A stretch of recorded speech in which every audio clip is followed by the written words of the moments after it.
Continue with stanza 21 now, and it continues a description of the nuns. Hopkins alludes to the folklores that would be the nuns were exiled from Germany because they were practicing their Catholic faith and as a religious order, so they were expelled from the country. And he describes that in the second line of stanza 21, saying, banned by the land of their birth. He poetically describes the two rivers, the Rhine River in Germany and the Thames in England, saying that the Rhine refused them and the Thames would ruin them. Yet Christ, thou Orion of light, still watched, and there's that mastering again, still watched and cared for them. He is their martyr master. So they are going to their martyrdom because they are dying for their faith indirectly. It's a case of their being expelled, and as a result of that, they go to their death. So they died for their faith. All right. So he's their martyr master. And the next few descriptive words imply a suggestion of their martyrdom, as Hopkins paradoxically turns the treacherous nature of the storm's elements into a benevolent scene, saying that the snowflakes were scroll-leaved flowers, lily showers, lily, the sign of virginity and innocence and purity. Sweet heaven was astrew with them. Okay, so earlier the snowflakes were described as like hail in the sense of being, what was the term? Flint, okay, hard. And then he also said cobbling foam. So that was a rough and harsh description. But here, speaking of their martyrdom, it's like a celebration in heaven, sending lily showers of flowers. Okay, so I'll read that line, stanza 21 now. Loathed for a love men knew in them, banned by the land of their birth, Rhine refused them, Thames would ruin them, surf, snow, river, earth gnashed, but thou art above, thou Orion of light, thou unchancelling, poising palms were weighing the worth. I'll explain that line. Thou martyr master, in thy sight storm flakes were scrolly flowers, lily showers, sweet heaven was astrew with them. So when he refers to the word, was it unchanceling? All right. So the nuns came out of their cloister, their chancel, and were made public by their death.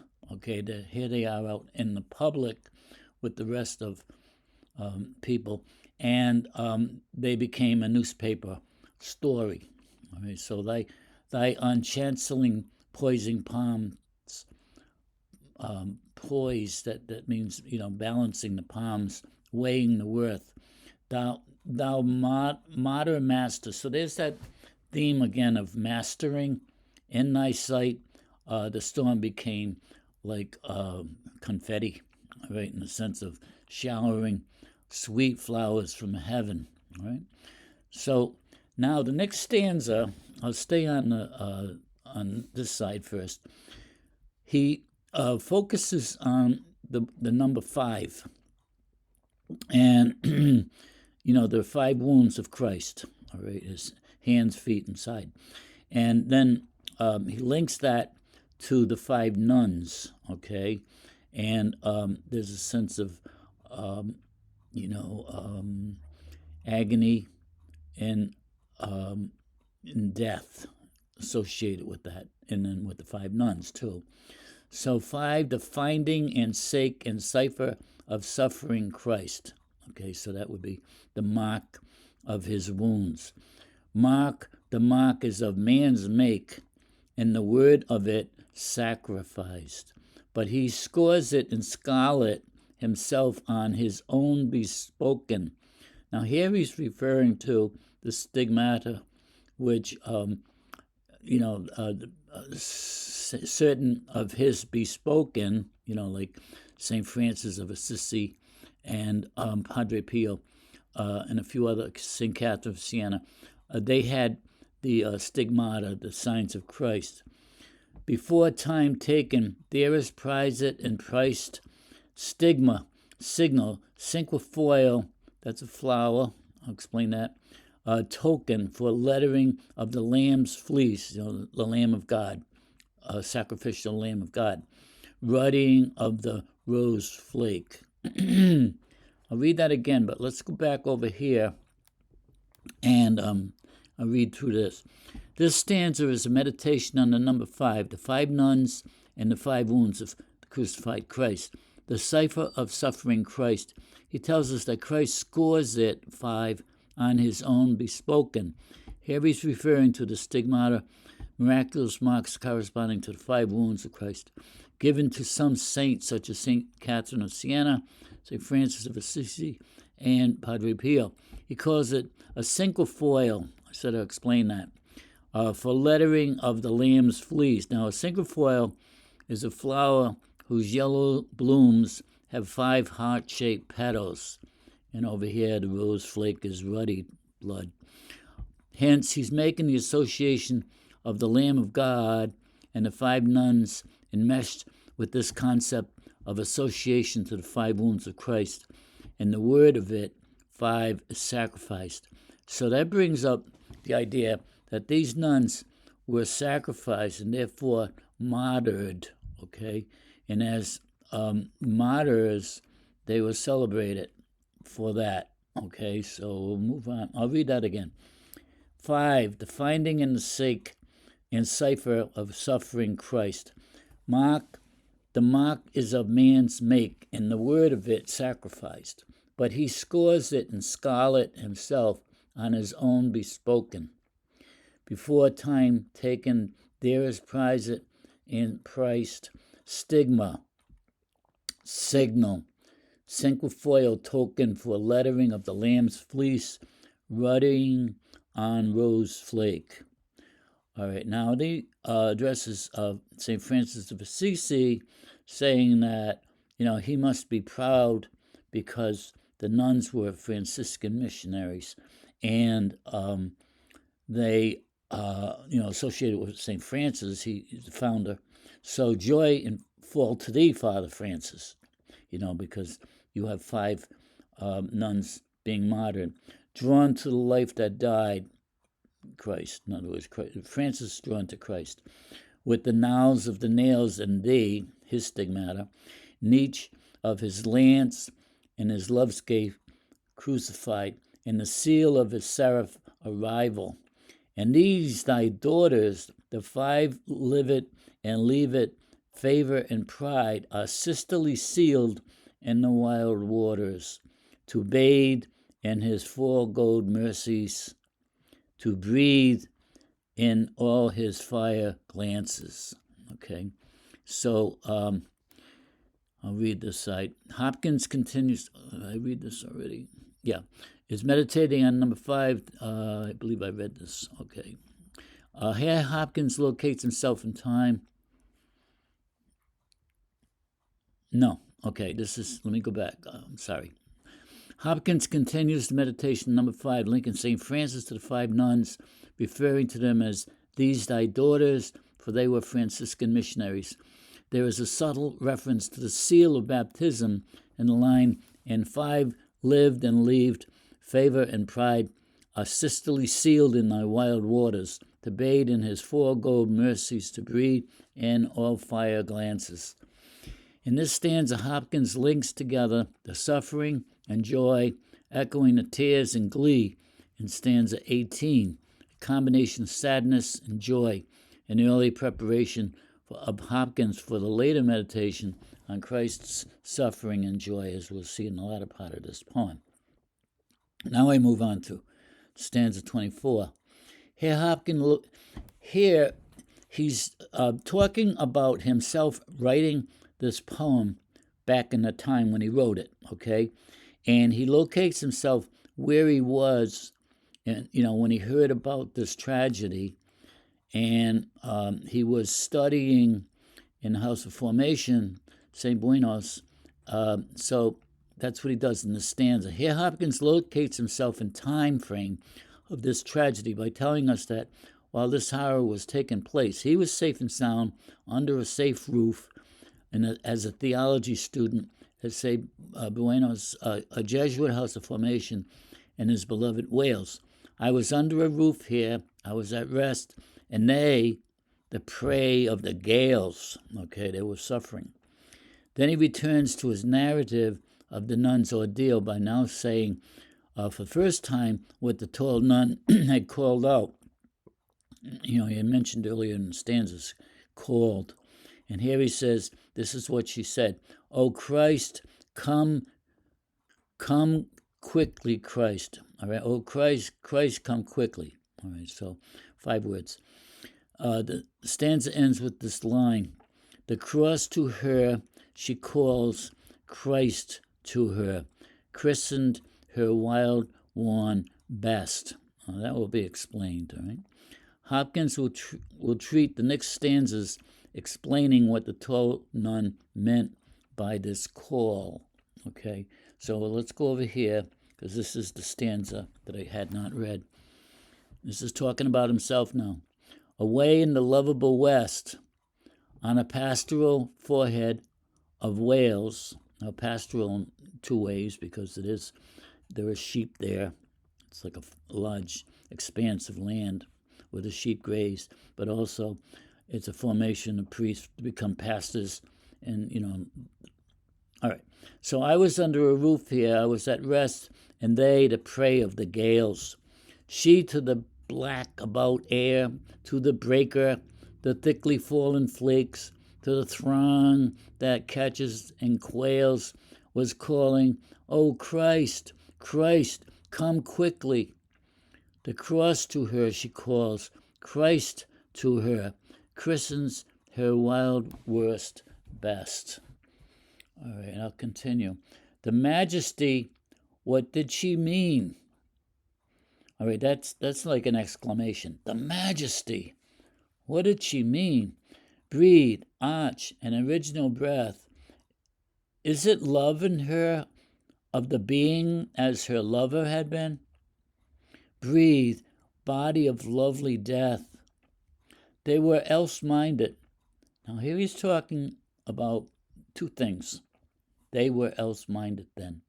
All right, so the people aboard the ship were dealing with, what they had to deal with, the storm.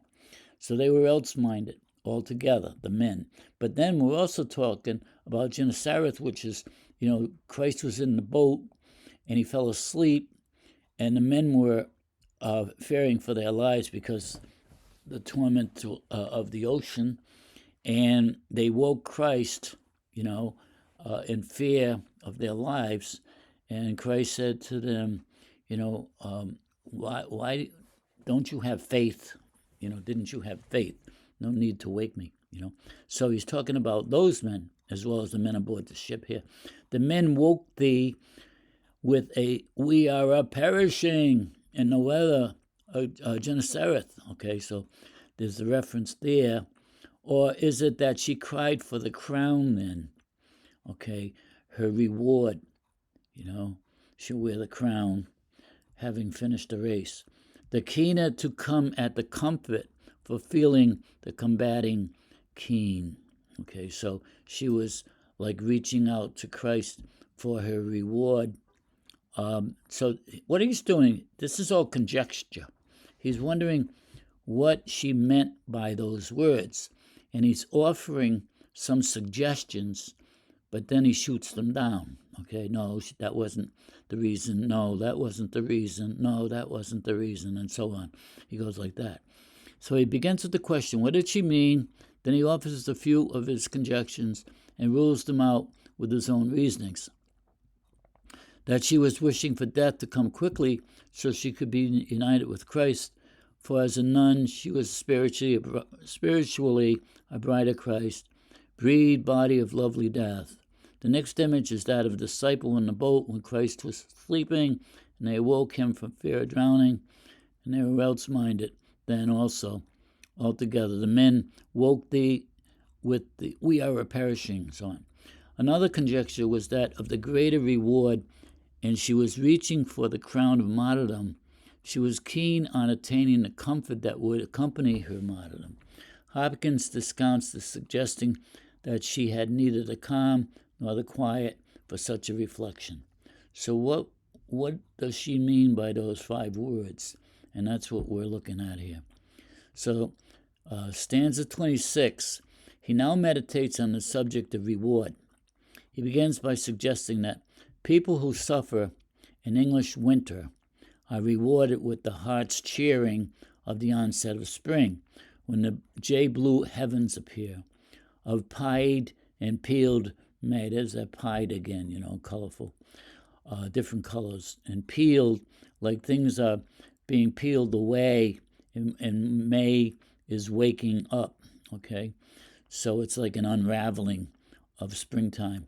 The entire stanza is filled with beautiful sensory impressions of springtime delights, suggesting that these are the rewards worth the waiting for after a cruel, bitter winter. And then Hopkins switches to the reward of heaven. The treasure never eyesight got, nor was ever guessed what was for the hearing. And of course, that's in reference to these lines from Corinthians. Eye has not seen, nor ear heard, nor have entered into the heart of man the things which God has prepared for those who love him. Okay, so I keep getting mixed up when I go back and forth. The majesty, what did she mean? Breed, arch, and original breath. Is it her love of being as her lover had been? Breed, body?